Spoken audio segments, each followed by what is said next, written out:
Alright, I believe we are live. Okay, it looks like everyone can hear me now. I increased the volume on my microphone. So welcome everybody. So glad you could join me. I see I already have a couple people here.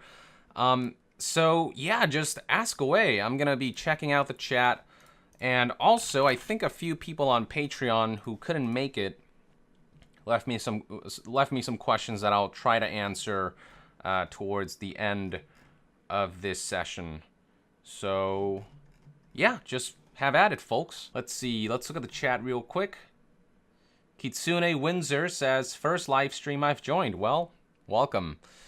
Hopefully you'll have a good time with me here. Jared Howell, ready and waiting boss. All right, so as you guys get situated, I guess I'll start by answering some questions in my Patreon page. Some people who couldn't make it. First question comes from Brendan Cunny, who asks, apart from the fact that Konami made this exist, what about Metal Gear Survive bothers you the most? Interesting question. A couple things. First of all, I think the timing's all wrong. I think Survive could have been an interesting, I guess, experiment if it didn't come at such a bad time when Metal Gear fans are pissed and feeling hopeless about the future of the franchise. So there's that. And the second thing is that Survive doesn't seem to quite understand like what makes Metal Gear Metal Gear. And it is a spin-off, and I get that. But in my experience from playing the game, it doesn't do a great job of implementing stealth or frantic shooter. Strategy and tactical stealth gets thrown out the window once all the zombies start flooding in. And in terms of stealth, in terms of frantic shooting, the Metal Gear Solid 5 mechanics weren't built for these types of zombie shooters. So it's kind of like just a jack of all trades, master of none.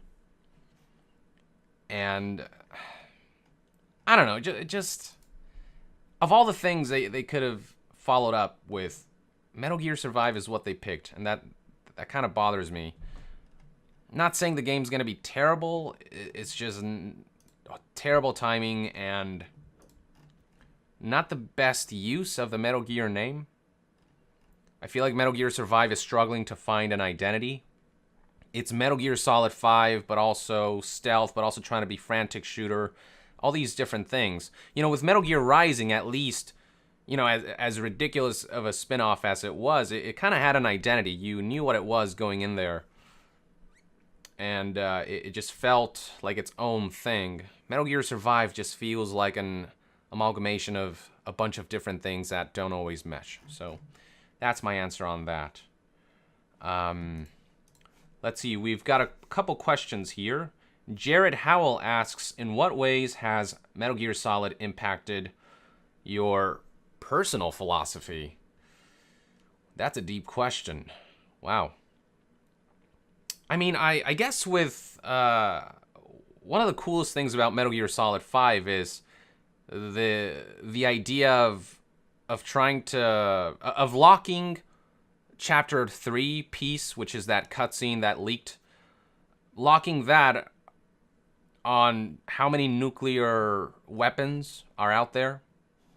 And the only way to unlock the cutscene is if everyone comes together to dismantle all the nukes in the Metal Gear Solid 5 ecosystem. And that's one of the coolest things, because it goes to show that it's very representative of the real world. It's been a while since Metal Gear Solid 5 launched, but that task hasn't been accomplished yet. There are still people who have nukes in their game, and that's very representative of real life. If we could get rid of all nukes, you know, it would assure that you can't, you know, it would remove so much power and so much destructive power from these entities who, you know, it only takes one idiot to launch a nuke for the world to go to hell. there's this idea of deterrence where it's mutually assured destruction. So no one side is really willing to push that button. But the second one of them do, the world's fucked. It's just going to be nukes thrown at each other everywhere. And we're going to be looking at a Fallout type of situation. It's literally going to be the post-apocalypse if only one person decides, let's launch that nuke. So, I don't know. Metal Gear Solid 5 kind of made me think about this idea of deterrence and the dismantling of nukes and ensuring that humans don't have the capacity of ruining the world because one guy got a little too pissed about something and decided to push that button. So I guess that's one element of it. I don't know. There's just so many things in Metal Gear Solid. I think Metal Gear Solid 2 is great in terms of the philosophy, this idea of becoming an individual, not rather than a puppet. With Raiden, he sort of casted aside the dog tag of the player name and became his own character. And I thought that was an amazing moment, a great philosophical moment, that is. So I hope that answers your question. I don't know. There's just too much to think about on that end. Let's see. Jaybirds asks, not sure if you were asked this before, but what made you want to start making videos? So the way I started YouTubing was somewhat by accident. I was auditioning for this play that required a British accent. And so I started this YouTube channel as a means for me to test out that accent. And the topic that I chose to talk about was video games because I love video games. So I made this channel called Project Cheerios. I pray to God you guys don't look it up because it's pretty cringy, but I started doing this just because I wanted to see if I could fool people into thinking that my British accent was legit. But then as I kept doing it, I realized this is really fun. I love doing this YouTubing thing. I want to just keep doing it as a hobby. And so eventually I lost the accent, started a new channel, and that eventually led me to building up YongYea.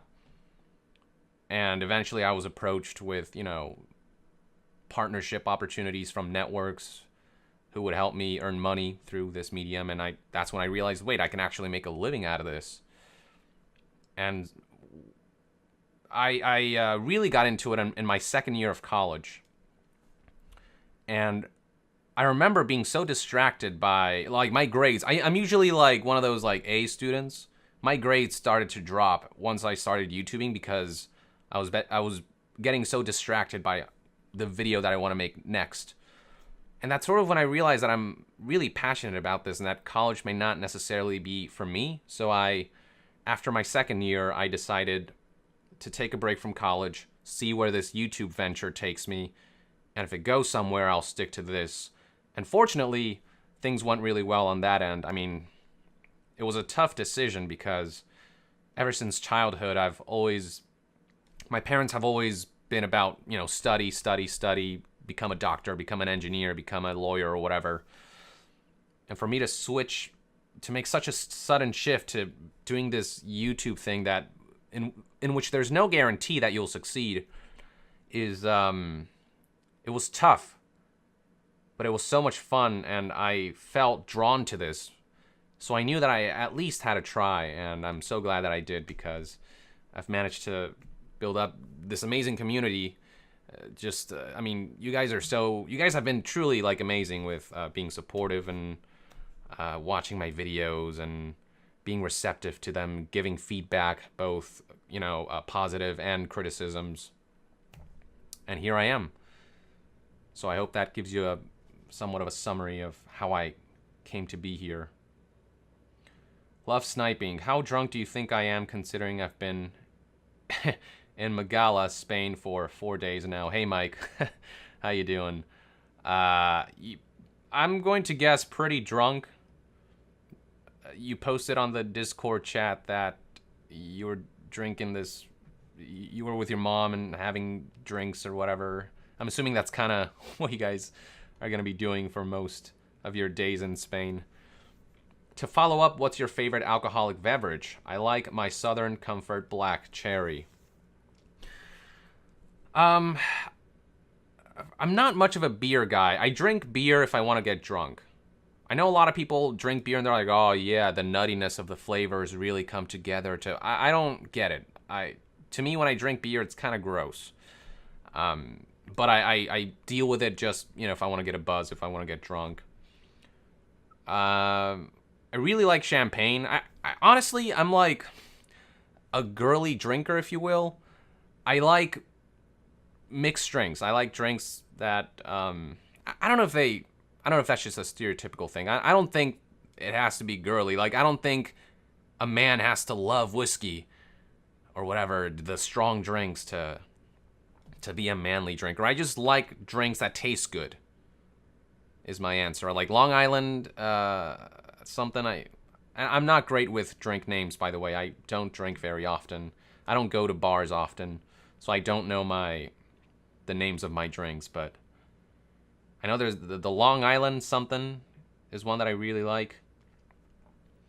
Just any drink that can hide the alcohol flavor and bring out like a nice taste that's sweet and flavorful. Anything like that, I thoroughly enjoy because it gets me drunk and I also have a good time like actually drinking something that genuinely tastes good for me. So if you have any suggestions, hey, you know, let me know. Moving on, Tyler Seth Parsley. Have a possibly silly hypothetical here. If you could pick one veteran game creator to co-direct a game with Kojima, who would it be and why? Oh my god. Shigeru Miyamoto and Hideo Kojima. Two just utter perfectionists.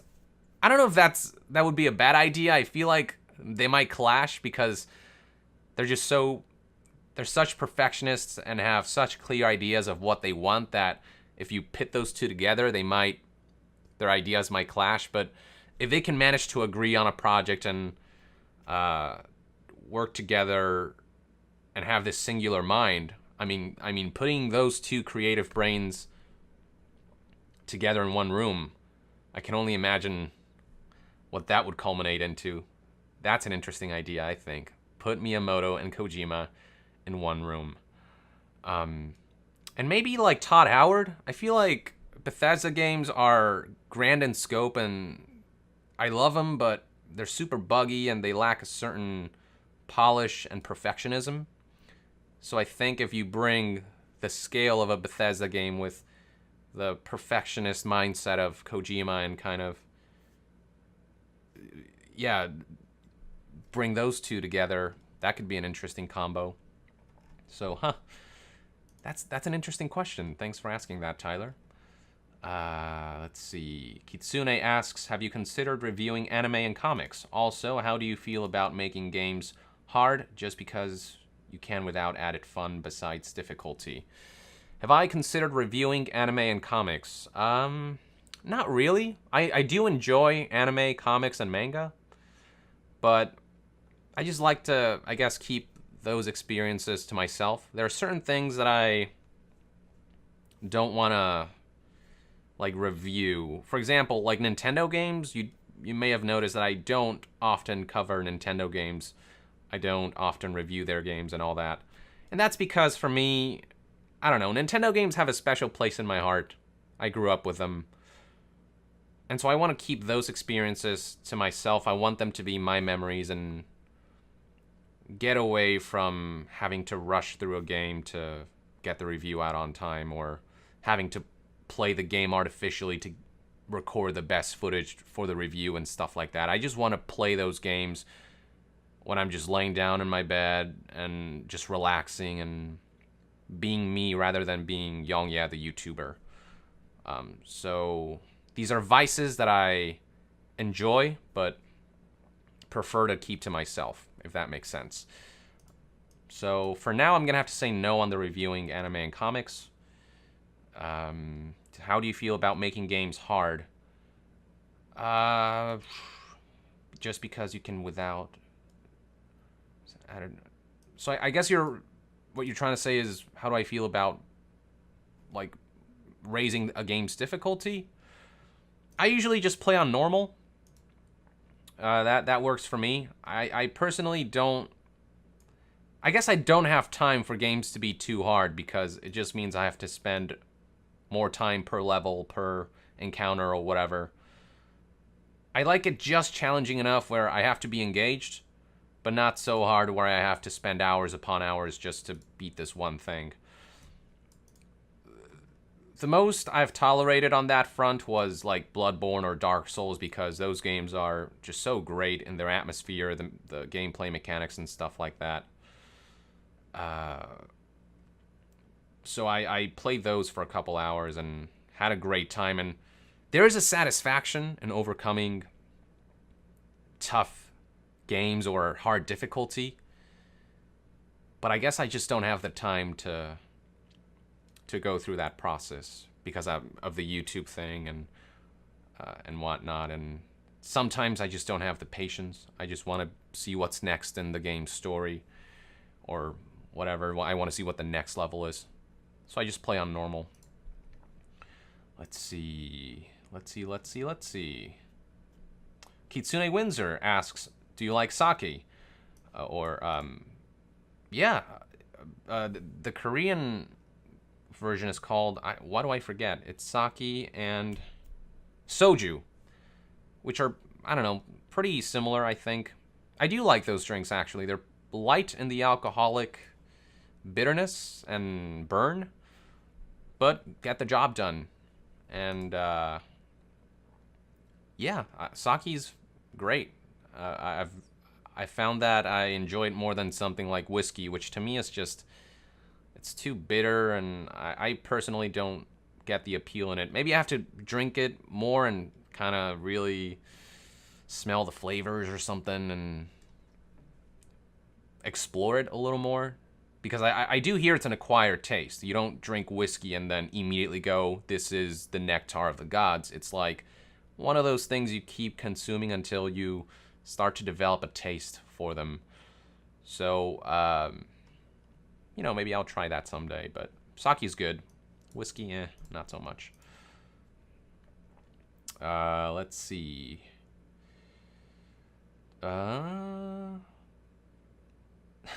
Love sniping. I'm gonna have to educate you, my man, when I kick down your door. I'm assuming you're talking about educate me on my alcohols or something. I would like that. I don't know my alcohols. I should, because I know there's some great like drinks out there that a lot of people are enjoying that I probably have never heard of or think to order when I'm at a restaurant or bar or whatever. But yeah, I do enjoy drinking, not heavily, but just casual drinking. I just don't indulge in that often. Let's see. Jaybird says, thanks for the answer, Yong. It was really inspiring to hear. I'm glad you enjoyed that. As a follow-up, do you have any advice for people that make videos but often feel in a creative block? I'm asking for a friend. Do I have any tips on that? Step away for a bit is a good one. Sometimes I'm writing a script for a video and it doesn't sound right. And, you know, when I keep trying and trying, I just find that I mess it up even more. So what I do is I shut everything down and I just take a break and I play a game or watch a little TV show or take a nap or something. Just step away from it. And then when I come back, it all just, you know, I read through my script again and I start seeing all the little mistakes. I start seeing where it doesn't flow, where it does, and it becomes clear again. So taking a break is a good advice, I would say. Or if you just don't know what your next material is, like what you want the next material to be, I don't know, just the most important thing with making videos is to have fun, I think. Like, talk about things you genuinely want to talk about, not things that people are forcing you to talk about. Like, obviously, you want to balance that. You have an audience who do look forward to certain type of content, and you want to give them that as long as you yourself enjoy it. But if there's something crazy or something out of the blue, something unusual that you've kind of put in the drawer that you want to dust off and try out, do it. And that kind of gets your creative juices flowing because you're doing something atypical, something you would normally never do. And I find that, you guys have seen sometimes, and once in a while, I'll post like these little stupid sketches that are like 10, 20 seconds long. Those, I don't plan for those. They kind of come into my head out of the blue. And I decide in the spur of the moment I want to try this just because it sounds fun and it's different. And I do it and it's refreshing. So, yeah, those are the two tips, I'd say. Take breaks and try different things just for fun. All right. So I hope that answered your question. It was a great question. Thank you for that. Let's see. Kitsune Windsor, favorite gaming-based composer. Oh my god, that's a tough one. If it was for movies, I'd immediately say Hans Zimmer. For games, Jeremy Soule, maybe? The guy who composes music for the Elder Scrolls series. Just the soundtrack for Elder Scrolls is so beautiful. Like, Morrowinds is just a classic. I thoroughly enjoy Oblivion's more classic take on fantasy, both in its setting and in its music and aesthetic. And in Skyrim, I love the Nordic remix that he brings to the classic soundtrack. He knows how to add so much flavor to the music that he composes, and how that blends with a game's aesthetic and its setting and its gameplay. So that's the one that I can think of right now. And obviously Harry Gregson Williams did awesome with a lot of the Metal Gear soundtrack. So he's also a good candidate for my favorite. I'd have to think about that one to define an absolute favorite, because there's just too many great compositions in the gaming industry. I really enjoy God of War's soundtrack, just the whole series, and the new one that's coming out, that prelude. Oh my god, I could listen to it all day. So yeah, those are my current answers, but I've actually never thought about it, so I can't give you something more definite. But I hope that was good enough anyway. Tyler says you should try a Kentucky Peach, Yong. It's heavy on the bourbon, but tastes just like iced tea. That sounds like my kind of drink. Just the more you can hide the alcohol, the better for me. And sometimes the alcohol can enhance certain flavors. Like they mix. I have noticed that, where the alcohol sometimes mixes with certain flavors really well. So, like they complement each other and all that. So, you know, if the alcohol needs the alcohol taste needs to come out just enough to make the drink better and have a better synergy in flavors or whatever, I'm all for that. But just that strong alcoholic burn, or that bitterness that overtakes, explodes in your mouth, I hate that personally. Let's see. Tyler says, he also asks, are there any other YouTubers or gaming journalists that you regularly consume their content, or just simply look up to? Weirdly, I don't watch too many YouTubers, which is strange for me being a YouTuber. I guess in terms of just the standing up against the AAA bullshit, the microtransactions and the loot boxes, and just the sheer greediness of some of these major publishers. I do find myself being drawn to Jim Sterling's videos. He's such an intelligent person. I can immediately tell. Like, he's so eloquent with how he puts words together and expresses his ideas that I get a little jealous of him, frankly. Sometimes I watch one of his videos and I go, how do you, like, man, I wish I could have organized my information so eloquently like that. I feel like I feel like I'm a poor man's Jim Sterling sometimes. You know what I'm saying? Not to say that I'm not proud of my work or that I don't acknowledge that I do bring my own personality and format to it that I think some people enjoy. But Jim Sterling has a way of conveying his ideas with a very aggressive persona, but also when you listen to what he actually has to say, it makes you think, man, this guy is smart. Like, yeah, he has a point.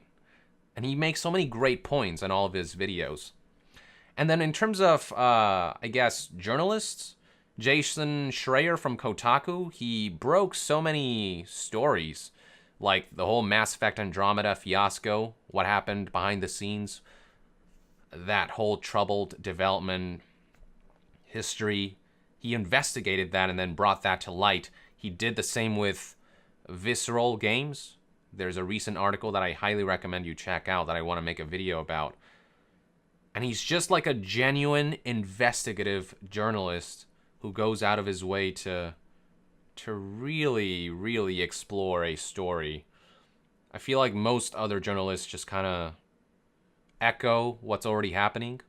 Jason is like one of those few who just goes out there to seek the truth, to seek what really happened, and really puts out information that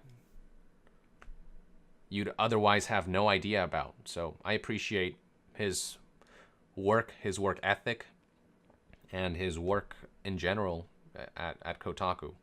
I think he's the Kotaku's greatest asset, personally speaking. So that's that. Thank you, Love Sniping, for the question. What else do we have?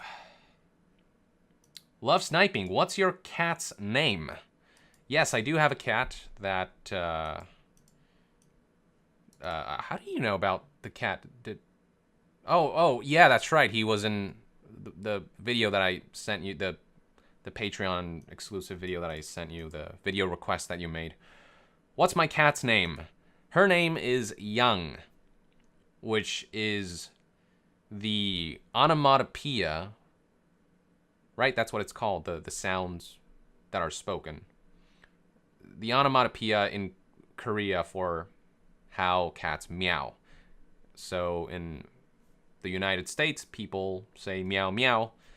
In Korea, you say yang yang yang. That's apparently how they meow in Korean. So it's yang yang yang, and her name is Yang. As a result, it's just to translate that. My cat, I guess, in English is called Meow. If that makes sense. Yeah. Okay. So that's my cat's name, Yang. Jaybirds, when do you think Kojima is gonna drop the next Death Stranding trailer? I think we're all dying to know more. You know, with all the trailers that they showed during today's Paris Games Week 2017, I almost expected some new Death Stranding footage there. But we didn't get any new footage, which is a shame, but it's fine. I'm happy about the silence because it means Kojima's actually focusing on making the game. But in terms of when I think the next time, like when's the next time we will hear more about the game or see more of the game, I would say that PSX 2017 is a good bet. If not then I'd say at E3 2018. At the very least, I will say I'm confident that by E3 2018, we are going to know a release window. I'd even go as far as to say a release date. So E3 2018, I think it's going to be a big one. So, but hopefully a new trailer at PSX to get us hyped for E3 2017 or E3 2018. And maybe once E3 2018 hits, that's when Kojima can show off some actual tangible gameplay, because right now it's all been in-game cutscenes and teasers and pieces of the puzzle. But we know nothing about how the game actually plays beyond what he's already told us, which is that it's a third-person action game akin to Uncharted or The Division, and that it will start out fairly typical, but then 2 or 3 hours into it, shit's gonna go wild. That's what he's said. He's also discussed how he wants to change the death mechanics in video games. Usually it's just you die, it's game over, you restart from your last checkpoint, but he wants to add a twist to that somehow. Who knows what he's gonna come up with. Hopefully all that will make its way out into the public. Hopefully we'll know more about these things by E3 2018. Izurak says, "Good morning, Yong. Good morning to you. How are you in this fine day? I hope you will have fun joining me in this live Q&A. Please feel free to ask away any questions." Let's see. Jared Howell, I'm curious what your favorite game genre is.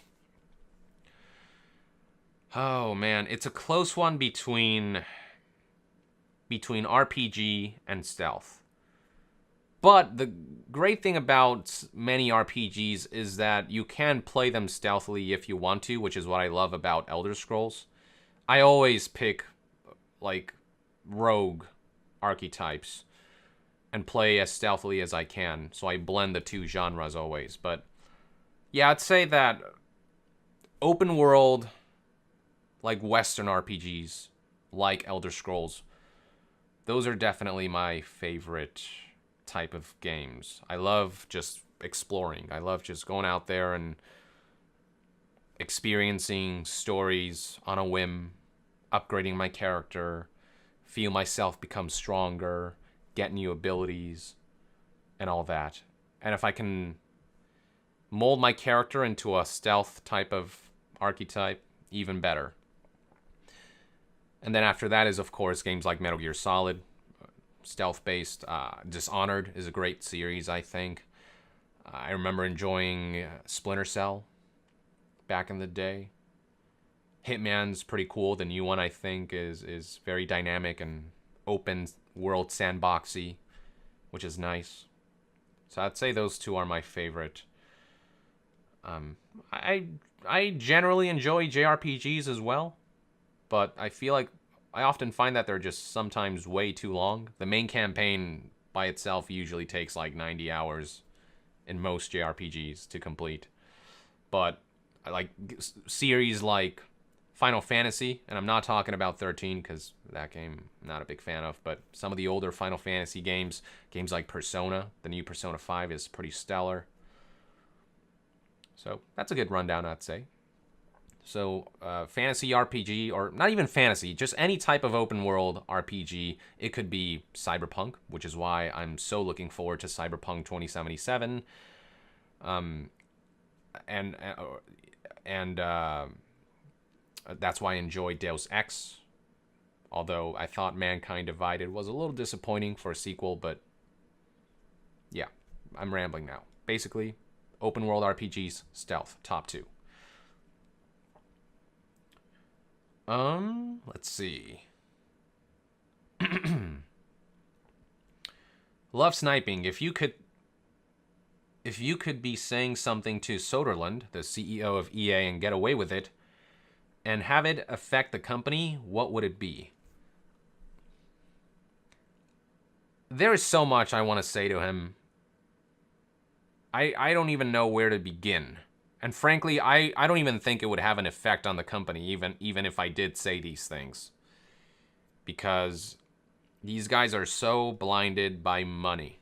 They're so blinded by greed that they're willing to sacrifice the integrity of a game if it means raking in extra bucks. So, I mean, I wouldn't insult him or anything. I would just try to just have a genuine discourse on why do you do these things? Why aren't you raking in enough money already? Why do you have to keep pushing that boundary? How much greedier can EA get? Especially with Battlefront 2 and what is essentially pay-to-win loot boxes. Like, why can't they ever think about making some sacrifices for the betterment of a studio or a game franchise? They could have delayed Mass Effect Andromeda and it wouldn't have made a huge dent on their short-term finances. But they decided to just we got to get it out because, I don't know, they don't care about their game's quality. So yeah, I don't know. I'd say a lot of things, frankly. There's too many things for me to list out here. Izarak asks, how far have you gotten in Divinity Original Sin 2? I've actually not been able to play it all that often recently. I'm still just getting off that first island. And I'm on the boat, and I have to explore that boat a little bit. Or not the boat, the ship. I have to explore that ship until it takes me to the next setting. So I'm still there. That's about 30 hours in for me. Just 30 hours of me exploring every nook and cranny of this one little island. And the reason I haven't been able to go back to it is A, because I've been busy, but also B, because I want to finish some other games that I've been in my backlog first before I dive back into it. Because Divinity, you know, that game, I'm in it for the long haul. I know I'm going to spend like 100 hours on it. So I want to finish Danganronpa V3, which is this crazy, silly adventure game. It's kind of like Ace Attorney, but not. So I just want to get that out of the way. And then Mario Odyssey is only like 20 hours to finish, and I'm having a blast with that game, so I want to finish that. And then dive into Divinity Original Sin, commit to it 100%, and just get like a good 90, 100 hours into it. Play as much of it as I can, experiment with all the mechanics. God, that game's so good, though. It is so good. So I hope to come back to it, to go back to it soon. Left Sniping says, it wouldn't surprise me if death and Death Stranding caused you to be stranded until somewhere something saved you. Interesting theory. There's so many good theories out there, but there are so many possibilities in terms of what Kojima might be thinking in that crazy head of his, how he's planning to change all that. And with multiple dimensions and all of these physics stuff coming into play, oh boy, I feel like this could end up being a pretty convoluted story. But to me, a convoluted story can be mitigated as long as there is a very simple, heartfelt aspect to the story. Something relatable, something human, whether it's love or, you know, friendship, whatever. You know what I mean? Like Interstellar, for example, that movie, I don't think it was a space movie or a movie about time travel. I think it was a movie about a father and his daughter. It was about that relationship. So there's that human element to it. Even though, you know, I don't think Interstellar was that convoluted, but for some, I could see how it could be. But even with all the complexities, there's that simple, it's about a dad trying to save and get back to his daughter. There's that core element that glues everything together and keeps everything consistent and enjoyable and something that people can get invested in. Same with Metal Gear Solid 3. Snake Eater. It's when you look at the story as a whole, there are some complicated aspects to it, double crosses and triple crosses, and all this stuff about the philosopher's legacy, the this and that, all the backstories, the politics behind it all. It's just layers upon layers, but what's great about that, the Snake Eater story, is that at its core, the human element of the human element of it is, it's about the relationship between a mentor and their apprentice, about spiritual mother and spiritual son. It's that relationship that really drives the story, that glues everything together, that makes this such a compelling story, especially the ending where you actually have to pull the trigger to shoot the boss, or when Snake, salutes at her grave in a single tear. Ugh, God, I can't. Oh, that always gets me every time. I feel like I'm rambling. I tend to do that. Apologies for that. Let's see.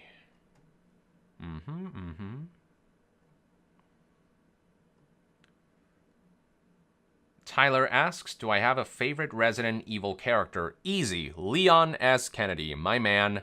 Resident Evil 2. Favorite Resident Evil game. In large part because of Leon. I love Leon in Resident Evil 4. I'm all about that Leon. That's all I'm saying. And I guess a close second is William Birkin, the villain of Resident Evil 2. And he isn't so much a character. He's just more of this antagonistic entity that follows you around and keeps trying to hunt you down. But I just love just seeing him slowly evolve into an uglier and uglier monstrosity. It's pretty cool how they did that. And there is a bit of the father-daughter element to it too. William Birkin is the father to Sherry Birkin, who is a big part of the Resident Evil 2 story. I like that dynamic as well, but mainly he's just a great, monster. Just very scary, follows you around, transforms, and by the end, it's just this giant, massive, just gross, disgusting flesh with teeth and organs and body parts everywhere. Oh, can't get enough of that. Let's see. Love Sniping asks, what's with all these graves and headstones for BioWare? Soderlund, you saw nothing. Okay, so, that's a quote. Me saying, what's with all these graves and headstones for BioWare? Soderlund replies, you saw nothing. Oh, but I did, Soderlund, I did. Let's see. Kitsune Windsor, what's your opinion about mobile gaming in general? I just don't care about it, is my response to that. Anytime I look in the App Store, I scroll a couple times and I realize there's nothing here for me. And they make a lot of money because so many people own smartphone devices. But I just can't find a single game that'll keep me hooked for hours on end, and that is a superior experience than on a home console or a dedicated portable console. The lack of buttons for me is already just a big annoyance. But it's just so oversaturated. I'm sure there are some good games in there, but just the entire ecosystem is so saturated by just trash. It's just 99% trash, and finding that 1%, just finding that needle in the haystack is just too much of a pain in the ass for me to care about this ecosystem. And even within that 1%, few of those games actually in any way surpass the experience that I would get from my PlayStation 4 or my Nintendo Switch or my 3DS, my PS Vita even, or my PC, whatever. So, long story short, I just don't care for it, don't pay attention to it. I dismiss it altogether. Until something comes along to spark some interest, I just can't help but not give a shit about mobile gaming. All right. Isaac asks, will you try out AAA games at all in the near future? Assassin's Creed Origins, for example. Yeah, I'm not like... I don't know, I'm not... There's certain games that I just... Like Battlefront 2, I'm not going to buy that game. I'm not going to indulge in a loot box focused experience. And I'm also not like huge on first person shooters. So there's that. But like Assassin's Creed Origins, it looks really good. It's got good reviews despite the implementation of loot boxes and microtransactions. Fortunately, that stuff doesn't affect the core experience too much. And Assassin's Creed Origins looks like the first true big step for the series in a long time. And it almost implements aspects of Metal Gear Solid 5 in terms of the open world stealth. The combat is more like Dark Souls, which is really cool. And if you can ignore the microtransactions and loot boxes, Origins looks like a pretty good game that I do want to try out once my backlog clears up a little bit. But for now, between Assassin's Creed Origins, Wolfenstein New Order, and Mario Odyssey, which launched on the same day, October 27th, that was insane. I picked Mario Odyssey, but I'm not against trying out these other two either. Wolfenstein in particular, I hear, is a fantastic first-person shooter game. Single-player campaign with not just crazy, just shoot people up, but also apparently there's like a substantial story there that a lot of people enjoyed. So I'm actually looking forward to trying that out. It got just acclaim all across the board, which good for the studio, good for Bethesda. Okay. Let's see. I see a bunch of text here. Isaac says, I like that mindset, Yong. This is why you're such a great YouTuber. I think not buying games with loot boxes equals to not supporting them. Love Sniping says, hard to think over 60 years later we're still enjoying killing Nazis. It kind of doesn't get old, I guess. I mean, the Nazis kind of sucked. Like that's really not debatable in my opinion. But yeah, I don't know. It's a trope that I think will live on forever. Shooting Nazis. It's just... what are your thoughts on the upcoming Spider-Man PS4? Asks Tyler. Being a huge Spidey fan, I'm hoping it can be what Arkham series was for Batman. And I think it... Funny you should mention Arkham because a lot of its elements seem to draw heavily from the Arkham games, which I'm not against because those were fantastic games. The last one, Arkham Knight, was so-so, but the mechanics, the gameplay elements all just worked so well together, and Spider-Man PS4 seems to expand upon that. And that I'm excited for it, honestly. This seems like a AAA Spider-Man game with none of the bullshit, I think. Like, it doesn't look like this is the type of game that will have loot boxes or microtransactions for whatever reason. So yeah, like, this is a AAA superhero game akin to what the Arkham series was for Batman, a AAA Batman series. This is a AAA Spider-Man series, and we've had Spider-Man games in the past, but they've never been, I would say, AAA level. A lot of them were just decent. And some of them showed a lot of potential for what a Spider-Man game could be in the future if they can polish everything out, if they can expand upon these mechanics. Like, what was it? Spider-Man 2, I think, is often heralded as one of the best Spider-Man games because all the open world traversal as Spider-Man was so good in that game. And yeah, this just seems like everything we've ever wanted for Spider-Man. Huge open world, great combat mechanics, great visual fidelity, incredible polish, I hope. And just web slinging to your heart's content. Love Sniping asks, what do you think we need over the next year in gaming? I think we need highly successful single-player only titles, otherwise we could be done with them from most publishers. You know, I think I don't think single-player games are dying out. I think it's just that over the past few months we have had so many of those like open world loot box single player game, like microtransactions infused single player games, that people are forgetting there's still a lot of great single player games that are out now and upcoming.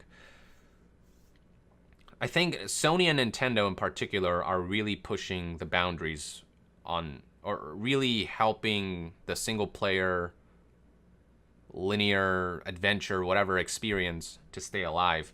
Nintendo with Mario Odyssey, Zelda Breath of the Wild, which was just a game. And yeah, Zelda's open world, but it just, there was no bullshit behind it.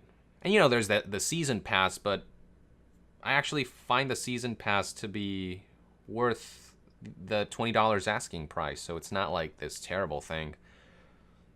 Mario Odyssey, and then Sony with, you know, Horizon Zero Dawn, Bloodborne, Last of Us Part 2's coming out, God of War is coming out. And yeah, I think there are studios still going out of their way to show that you don't need long-term monetization practices to make it, to succeed, to gain the interest of gamers. I think that AAAs are starting to lose the interest of gamers, and they're looking to other avenues to find more fulfilling experiences with less bullshit. Because people miss the times when video games was just a simple exchange of, here's, you know, money to support what you guys do, and now you give me the full experience of a game. I think a lot of people miss that, and this AAA bubble, I think, is growing and growing. But one of these days, it's gonna burst, and it's gonna take a while for it to get there. But when it does, and when that bubble bursts, yeah, I think people are going to. I think these companies are gonna. It's gonna be a reality check for them. I don't think this is sustainable. They can't keep going like this and expect this to go on forever, because people are getting angrier and angrier, just more pissed by the year. And one of these days that pot is gonna boil over, I think. Love Sniping asks, or sorry, was that a question? No, that's not a question. They're just saying, I just want my Mass Effect of the modern day. Is that so hard to dream for? Yeah, what happened to Andromeda was a shame. And numerous factors contributed to that, including EA's interference and their enforcement of the Frostbite engine, which wasn't optimized for RPGs, and upper management took too long to make certain decisions that should have been made sooner. They just, yeah. For that, I would blame upper management on both, in both EA and BioWare. Those are the guys responsible for royally fucking up this, what should have been a fresh start, a new trilogy or whatever for the Mass Effect series. Now the series is shelved. Who knows when they're gonna bring it back out. I think this is a good place to end it. I'm gonna answer a couple more questions and then call it a day. Izarak asks, what's your favorite food? Medium rare steak, cooked with salt, pepper, basted with butter, and that's it. Simple. I love steak so much. Medium rare. Just it's juicy, it's delicious. It's just, I can't get enough of that. I also love Italian food. Anything with a bunch of melted cheese on it, like pizza with melted mozzarella, or pasta with melted cheese on top, or lasagna, combined with both red sauce and like Alfredo white sauce layered on top of each other. Oh my God, can't get enough of that. But if I had to give one answer, if I had to live off of one food, it would have to be medium rare steak. Let's see. Seems like there's a lot of steak fans in the chat, which is good to know. I'm going to answer a couple questions from the Patreon comments section. Let's see. Hayden Taylor asks, favorite soundtrack in a game? Any YouTubers that you watch take inspiration from? I think I answered those, didn't I? Yeah, I did. For the YouTubers one, I said that I often find myself drawn to Jim Sterling these days. Favorite soundtrack? If I had to pick a single soundtrack, my God.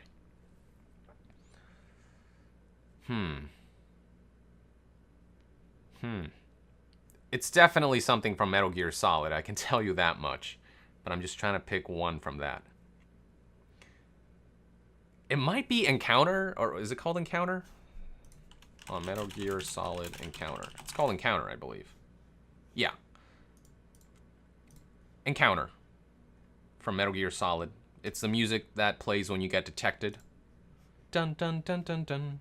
Dun dun dun. Dun dun dun dun dun. Dun dun dun dun dun. It's too classic. I know it's like they didn't even use like real instruments. It's all synthesized from what I can hear. But that theme, the melodies, the texture that it added to the game,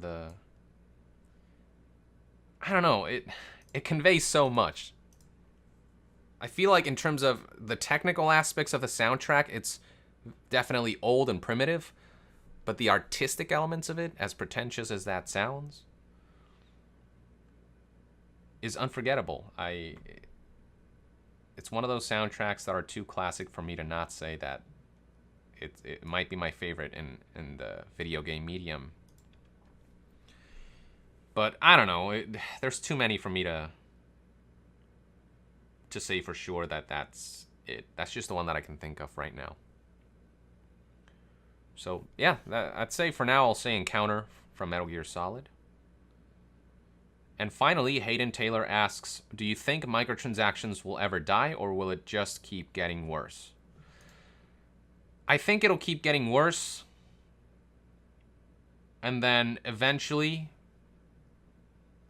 the bubble's gonna burst, and it's gonna, as they keep pushing that boundary further, it's gonna get more fucked up, but it's gonna bring more attention to the issue. And I think at one point there is gonna be regulations put in place, because right now the publishers have too much freedom on how they can implement these practices that prey on people with addictive tendencies, on human nature, basically on their impatience, their frustrations with the game, and that may allow them to resort to making games artificially frustrating or prolonged or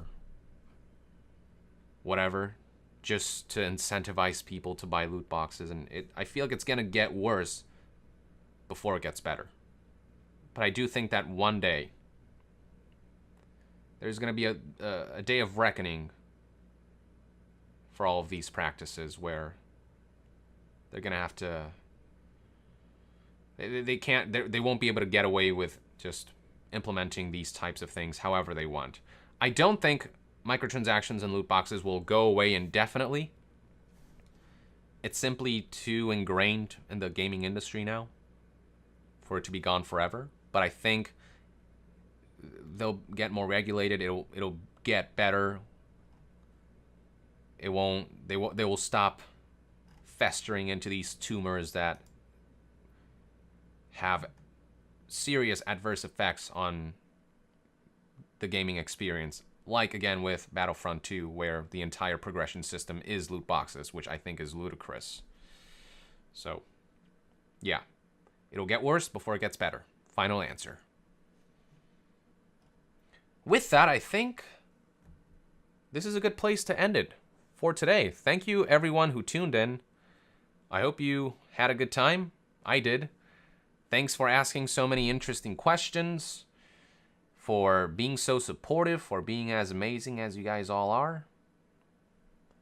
I love that you guys are still talking about steak, because steak is awesome. Filet mignon, just tender as fuck. Oh, God, now I'm hungry. I actually haven't eaten all day. I should get some food soon. Anyway, I look forward to the next session, which will be towards the end of November. Look forward to having you guys again, asking more questions. Look forward to interacting with you more, getting to know you guys better, and in turn, having you guys get to know me better. And that's that. If you have any additional questions that you maybe didn't get to ask here, feel free to reach out to me. And yes, happy Halloween, says Tyler. Tomorrow's Halloween. Happy Halloween to everyone. Maybe, you know, send me pictures of some of your costumes and whatever you come up with. I'd certainly be curious to see how creative you guys can get. And with that, I will see you guys next time. Yong out.